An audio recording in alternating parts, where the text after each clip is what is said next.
All right, boys and girls, it's time to preview tomorrow's lesson, which is all about trigonometric ratios, or they call it trig for short, right?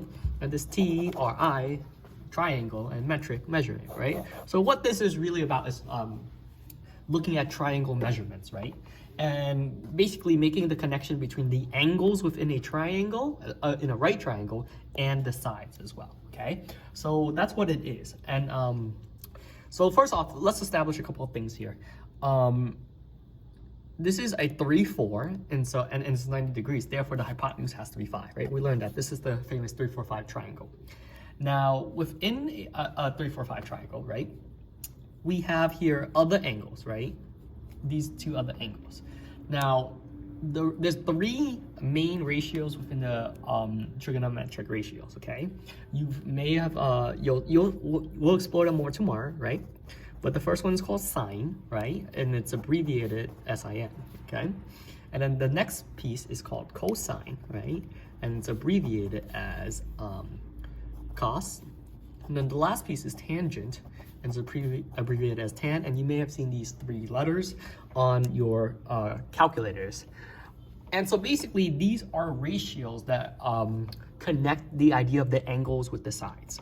So let's just say we have here angle B, right? This angle right here, they tend to give it you're gonna learn a new symbol. It looks something like this, like an O with a dash through it. This symbol is called the theta, okay? Theta. So sine theta, right? Let's just say, and the theta would be here, okay? So what is the sine ratio? The sine ratio, right, is always expressing whatever's the opposite side over the hypotenuse, right? So it's always going to be the opposite over the hypotenuse. That's what the idea of sine is. And because it's opposite over the hypotenuse, and because we already have the ratios here, we know that it's actually going to be 4, right, over 5, okay?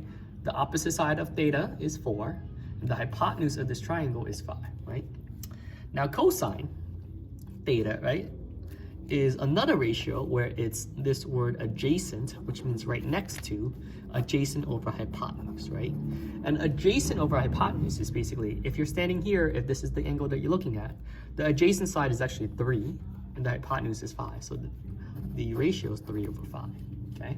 And finally, tangent is, the ratio is opposite, right, over adjacent, right? So if you wanted to find the tangent ratio, it's going to be opposite, which is 4, over the adjacent angle, which is 3. And there you have it, okay? And there's a slick way to understand this, and it's called SOHCAHTOA.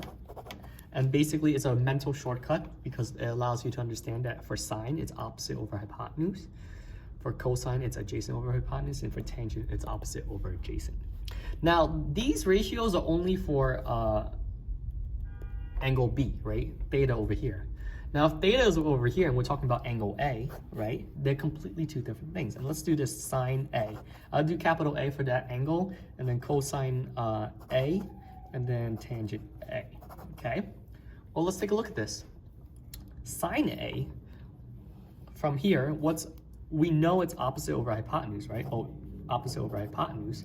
And because it's opposite over hypotenuse, well, what is the opposite side? The opposite side is actually 3 over the hypotenuse, which is 5. Notice it's not the same thing as sine theta over here, right? 4 over 5, this is 3 over 5. Cosine A would be adjacent, which is 4 over hypotenuse, which is 4 over 5. And then tangent A would be opposite over adjacent, so 3 over 4. There we go.